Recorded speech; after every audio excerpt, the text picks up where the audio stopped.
नाम है जेम्स की। और जैसे कि मेरे प्रिय आप टाइटल और थंबनेल को देख के समझ के कि मैं किस टॉपिक पे बात करने वाला हूँ। सो मेरे प्रिय आज का टॉपिक है क्या तेरी प्रार्थना तुझे परमेश्वर से भटका रही है। आज मैं इस मैसेज को देना चाहते हैं। वो कौन सी गलती है, वो कौन सा काम है जिसको देखकर परमेश्वर से हम अलग हो रहे हैं और परमेश्वर हमारी प्रार्थना को भी नहीं सुन रहा है। आज मैं इस टॉपिक पे बात करने जा रहा हूँ। सो प्रभु यीशु मसीह के नाम में आप सबका वेलकम है और प्रभु में आप सबका भाई पास्टर शुभम लाल आगरा की धरती से आप सबके बीच में एक और समाचार आपके बीच में लेकर आ रहा हूँ। बताना चाहता हूँ कि जो आपकी प्रार्थना है वो प्रार्थना परमेश्वर से कैसे भटका रही है। आज मैं इस मुद्दे पर बात करना चाहते हैं। हालेलुया। हम एक वचन को पढ़ेंगे मत्ती 18 के 9 वचन में लिखा है, और जो तेरी आंख तुझे ठोकर खिलाए तो उसे निकाल कर फेंक दे। हालेलुया। सो मेरे प्रियो, मैं एक खरा उपदेशक हूँ और एक मैं खरा प्रचारक हूँ। हालेलुया। मैं खरी बात बोलता हूँ, खरे विश्वास बोलता हूँ, कैसे हमें विश्वास करना है, कैसे हमें आगे बढ़ना है, और मेरा हमेशा संदेश खरी चीजों को बोलना रहता है। हालेलुया। सो मेरे प्रिय, यहाँ पर परमेश्वर का सेवक यीशु मसीह अपने सेवक को, अपने विश्वासी को सिखाते हैं और कहते हैं कि तेरी आंख जो तुझे ठोकर खिला रही है कौन सी, जो परमेश्वर से भटका रही है। आज मेरे प्रियो, अगर आपका विश्वास कि कुछ कमी है, कुछ मिसअंडरस्टैंड है जो आपको परमेश्वर से बार बार अलग कर रही है, उस चीज को हमें देखना है और जांचना है। उदाहरण के लिए मैं बताना चाहते हैं, जैसे ब्लड को टेस्ट किया जाते हैं और जब तक रिपोर्ट नहीं आती है वैसा ही तब तक उसमें पता नहीं चलता है वो कहाँ पर, किस चीज में, कौन सी जगह में, कौन से चीज में वो परेशान है, या कौन सी रिपोर्ट उसकी। ऐसा ही हमारा जीवन है। अगर हम अपने आप को नहीं जांचेंगे, अगर हम अपने आप का डीएनए चेक नहीं करेंगे तो हम समझ नहीं पाएंगे। हालेलुया। वही कारण है कि परमेश्वर हमारी प्रार्थना नहीं सुन रहा है, क्योंकि वो परमेश्वर से भटक गए हैं, क्योंकि उन्होंने अपना डीएनए चेक नहीं किया है। यदि मेरे प्रियो हम विश्वास करते हैं लेकिन डीएनए चेक नहीं करते हैं तो हमारा विश्वास करना व्यर्थ है। इसीलिए मेरे प्रिय, उदाहरण के रूप में बताना चाहते हैं, जैसे सामरी स्त्री ने प्रभु पर विश्वास किया। वो 12 साल से बहुत जगह में जा कर ये बहुत सारी यात्रा किया, लेकिन उसके मन में एक विश्वास था कि यीशु के पास जाऊंगी, और उसकी वश को छुआ तो 12 साल से जो उसके अंदर लहू बहने का रोग था वो आजाद हो गया। क्योंकि उसके अंदर एक विश्वास था। यदि हमारे जीवन में विश्वास है लेकिन कर्म नहीं कर रहा है तो बाइबल कहती है कर्म बिना विश्वास मरा हुआ है। अगर हम विश्वास कर रहे हैं, कर्म नहीं कर रहे हैं तो वो मर जाता है। विश्वास मरा होता है। उदाहरण के लिए जैसे गेहूं का दाना भूमि में नहीं गिरता है जब तक फल लेकर नहीं आता है। अगर हम विश्वास तो करें लेकिन कार्य नहीं करें तो उसका फल कोई और ले जाएगा। इसलिए मेरे प्रियो, मैं कहना चाहते हैं, अगर हम विश्वास कर रहे हैं, कर्म नहीं कर रहे हैं तो उसका फल हम नहीं ला सकते हैं। हेलो, आपको समझ आ रहा? मैं आपको यही सूचना देना चाहते हैं कि हमें सही मार्ग, सही दिशा को लेकर चलना है। हालेलुया। और मैं एक और वचन पढ़ना चाहते हैं। मत्ती 18 के 8 में लिखा है, यदि तेरा हाथ तुझे और तेरे पांव तुझे ठोकर खिलाएं तो दंड होकर जीवन में प्रवेश करना तेरे लिए इससे भला है कि तेरे हाथ और तेरे पांव रहते हुए अनंत मार्ग में डाल दिए जाएंगे। वो कौन सा मार्ग है? वो मार्ग मेरे प्रियो, उस मार्ग में लहू और उस मार्ग में आग। लेकिन हमें कौन से मार्ग चुनना है, इस बात को हमें समझना होगा। सो मेरे प्रियो, जो हमें बार बार परमेश्वर से अलग कर रहा है, जो चीज हमारी प्रार्थना में गिरावट आ रही है उस चीज को हमें अलग करना है। यहाँ पर हाथ और पाँव के विषय में लिखा गया है, लेकिन मैं इतना कहना चाहते हैं कि आपको समझना है कि मैं कौन सी जगह में कम हो रहा हूँ। क्या मैं विश्वास में कम हूँ? क्या मैं प्रार्थना में कमजोर हूँ?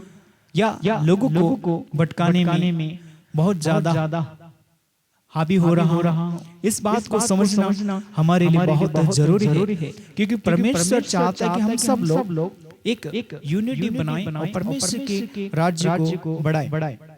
लेकिन जो व्यक्ति यूनिटी नहीं बनाता, जो व्यक्ति विश्वास नहीं करता है, उसका जीवन परमेश्वर से अलग हो जाते हैं, क्योंकि वो व्यक्ति अपने आप को बचाना नहीं चाहता, लेकिन वो दूसरों को बचाना चाहता है। लेकिन बाइबल बताते हैं अंधा अंधे को मार्ग नहीं दिखा सकता। यदि उसकी आंख में लट्टा है, वो दूसरों की आंख का क्या लट्टा निकालेगा? इसलिए परमेश्वर कहते हैं कि अपनी आंख के तिनके को देख और अपने आप को जांच।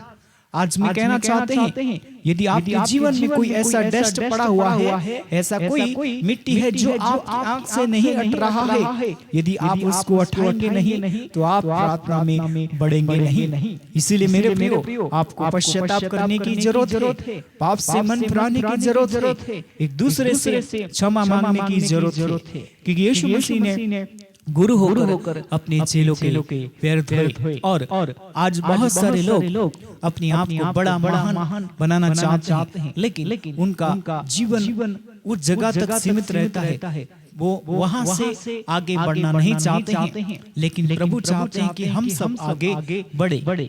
हालेलुया। सो मेरे प्रियो, हमें आगे बढ़ते हुए उसकी योजना का आज्ञाकारिता में रहना बहुत जरूरी है। जब हम समझते हैं तो उसकी बातों को पालन करना बहुत जरूरी है। हालेलुया। कई बार हमारा विश्वास डगमगा जाता है और हम विश्वास में भटक जाते हैं। इसलिए मेरे प्रियो, हम किसी के कहने में नहीं, हम यीशु के कहने में चलना चाहिए। जैसे उदाहरण के लिए दानियल, सद्रक, मेशक आग के भट्टे में थे, लेकिन वे परमेश्वर के साथ चल रहे थे भी परमेश्वर ने उनको बचाया। उनको आग के भट्टे में भी डाल दिया गया, लेकिन परमेश्वर ने उनको अच्छा स्वस्थ भला निकाला। क्यों निकाला? क्योंकि वे परमेश्वर के साथ चलते थे। यदि हम परमेश्वर के साथ चलते हैं, यदि हमारा जीवन परमेश्वर के साथ चल रहा है, यदि हम विश्वास में चल रहे हैं, यदि हमारी प्रार्थना विश्वास में हो रही है, तो हम परमेश्वर की महिमा को देखेंगे। हालेलुया। एक उदाहरण के लिए मैं बताना चाहता हूँ, जैसे जक्कई के जीवन में हम जानते हैं, जक्कई एक ऐसा व्यक्ति था जो लोगों से टैक्स लेता था और लोगों के विश्वास में इतना कंजूसी करता था, लोगों को भटकाता था, लेकिन उसने परमेश्वर की योजना को नहीं समझा और लोगों से इतना पैसा लूटता था, इतना पैसा का जो भी उसने धन कमाया था, वो सब धन एक दूसरे के पैसों से कमाकर अपना घर बसाया। लेकिन उसके अंदर प्रेम ना, लेकिन उसके मन में एक बहुत बड़ी प्लानिंग हुआ और बहुत सारी योजना का उसने आयोजन किया। वो छोटा होने के बावजूद यीशु मसीह से मिलने के लिए उसने प्लान किया। और एक ऐसा दिन आया कि यीशु मसीह इस जगह में थे और उस जगह में 5000 से ज्यादा लोग खड़े हुए थे, लेकिन उसने प्लान किया कि मैं गूलर के पेड़ पे चढ़ जाता हूँ और वो उसी रास्ते में यीशु आ सकते हैं। उसका ऐसा विश्वास था। लेकिन मैं कहना चाहते हैं, जैसे जक्कई ने विश्वास किया, जैसे जक्कई ने प्रभु पर अपना जीवन बिताया और प्रभु के लिए डेडिकेट हुआ, तो परमेश्वर ने उस रास्ते में जाकर कहा, हे जक्कई, जट नीचे उतरा, आज मुझे तुम्हारे घर में रहना अवश्य है। सो मेरे प्रियो, कई बार हमारी ऐसी चीजें हमको परमेश्वर से जोड़ती हैं। जैसे जीवन में हमारा जीवन निराश होता है तो हम परमेश्वर की योजना को समझ लेते हैं। जैसे जक्कई ने प्रभु की योजना को समझा, परमेश्वर की महिमा को देखा, परमेश्वर ने उसकी प्रार्थना को सुना। हालेलुया। और जब आनंद से प्रभु ने बोला मुझे तेरे घर में रहना है, तो बड़े आनंद से, खुशी के साथ, विश्वास के साथ, प्रेम के साथ, धीरज के साथ लेकर गया और प्रभु का स्वागत किया। हालेलुया। जब हम प्रभु के लिए अपना जीवन बिताते हैं, प्रभु की योजना समझते हैं, तो परमेश्वर काम करता है। हालेलुया। हमारा डिसिप्लिन परमेश्वर को प्रसन्न होता है। बाइबल कहती है विश्वास करने वालों के लिए भी चिन्ह होंगे। यदि हम विश्वास करते हैं, परमेश्वर की महिमा को देखेंगे। जैसे जक्कई ने विश्वास किया और प्रभु के सामने अपने उसने जो धन लालच से कमाया था, एक दूसरे से ठगी किया था, लेकिन उसने अपने गुरु के सामने वो सारी चीजों को मानकर पश्चाताप किया। मैंने जो कुछ भी लिया है उसका मैं चौगुना वापस देता हूँ। तो परमेश्वर ने कहा कि आज इस घर में उद्धार आया है, आज इस घर में शांति आई है, आज इस घर में मुक्ति आई है। यदि हम ऐसा निर्णय लेते हैं तो हमारा निर्णय स्वर्ग में ग्रहण होता है। हालेलुया। हमें ऐसा काम करना है, ऐसे निर्णय लेने हैं जो हमें मजबूत बनाते हैं। हालेलुया। तो विश्वास कीजिए, प्रभु की महिमा कीजिए। आज आपके जीवन में परमेश्वर काम करेगा। निर्णय ले, विश्वास करें, एक दूसरे को क्षमा करें। हालेलुया। परमेश्वर आप सबको आशीष करे। सबको जेम्स की God bless you all family.